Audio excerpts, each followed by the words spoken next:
นี่คือบริเวณหนองหากรูปปั้นพญานาคสามหัวเลยมงนี่ผู้ข้าได้มาขอพรได้ถึกผู้รับสื่นกาณนี่แหละผู้ข้ามาขอพรตอนเช้า3 โมงเช้าเนี่ยมาขอพรอยู่นี่ม่านคาถาอยู่นี่บริเวณหนองหากพญานาคสามหัวนี่แหละนี่ผู้ข้าได้ไปผู้ถึกเชิญกับบริเวณนี่ละจะได้มาว่ามาจา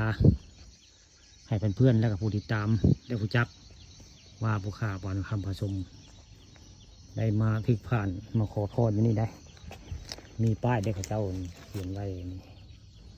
ป้ายเด็กเขียนไว้เด็กผู้ข้าก็มาอ่านคาถาดีละนี่คาถาที่เจ้าเขียนไว้นี่แหละนี่นะโมตัสสะภะคะวะโตอะระหะโตสัมมาสัมพุทธัสสะนี่แหละตั้งนะโม3 ครั้งนี่แหละนี่นะโม3 ครั้งแล้วก็ขอพรจากบริเวณนี้หนองหากพญานาคสามหัวแล้วก็มีพระอันนี้บริเวณละหนองหากพญานาคสามหัวอยู่บ้านนนหอมผู้ขากอะไรทึกเซินนี่มาว่ามาจาเรื่องจริงผ่านจอนี่แหละหนองหาก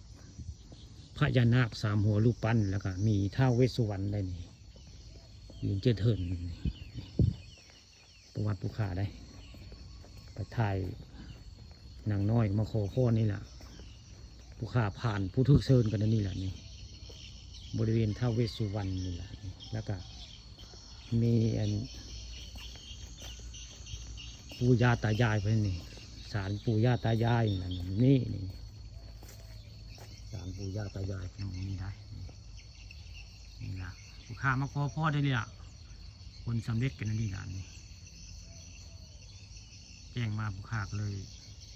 เป็นผู้ทึกเซินตั้งค่านั่นนี่แหละผู้ฆ่าปลาทองคำพาชมเอาเรื่องจริงผ่านจอมาให้เบิ่งนี่แหละศาลปู่ย่าตายายพลเมืองนี่แหละนี่บ้านโนนหอมไผ่ล้อมละมงนี่ผู้ฆ่าก็เลยเอาเรื่องจริงผ่านจอมาขอพ่อนี่ผ่านนี่พญานาคสามหัวงามใช่นี่แหละพญานาคบ้านโนนหอมละนี่อันนี้กับเสาเพื่อนตะกี้ได้กระเจ้าเอามองอยู่ได้เสาเพื่อนเสาซ่านตะกี้ตะเก่าอยู่ในนี่ล่ะนี่ข้าเลยเอาเรื่องจริงผ่านจอมาว่ามาจาแล้วก็มาถ่ายทำมันรูปปั้นพญานาคสามหัวนี่ได้นี่พายักมีผลสำเร็จคือผู้ข้าก็มาลองว่าขอพ่อลองเบิ่งเนาะ